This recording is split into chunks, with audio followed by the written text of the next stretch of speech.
शेतकरी मित्रांनो, आज 7 एप्रिल आपण आलेलो आहे कृषी उत्पन्न बाजार समिती नाशिक. साईनाथ व्हेजिटेबल कंपनीचे मालक आहेत. आपण विचारूया बाजारभावांची काय परिस्थिती. भाऊ नमस्कार. नमस्कार दादा.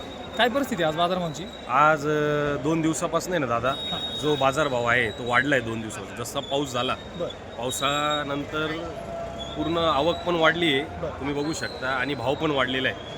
अच्छा, कोथिंबीरीचं गावठींचं कसं काय? गावठ्यांचा आज 3300, 3400, 3,500 पर्यंत गेला आहे. आणि जी सरासरी आहे आपल्या चायना जे आहे, चायना सगळ्या 2,000च्या पुढे आहे सध्या. म्हणजे 1,500च्या पुढेच आहे. म्हणजे आज कोणती पण भाजी 1,000च्या आत नाही, सगळे 1,000च्या पुढेच आहे. आणि टॉप जी गेली 3,500-4,000 पर्यंत गेले. मेथीचं कसं काय आपल्याकडे? मेथी आली होती का? मेथी आहे, पण मेथी थोडी ना सध्या डाऊन आहे दादा. 1,000-1,200 चालू आहे. शेपूला चांगलं मार्केट आहे. शेपू आज होती एक आपल्याकडं, ती 2,800 रुपये गेलेली. आणि सध्या कसं थोडं आवक पण वाढली आणि बाजारभाव पण थोडं सुधारत आहे. त्यामुळं थोडंसं जरा बरं वाटतंय.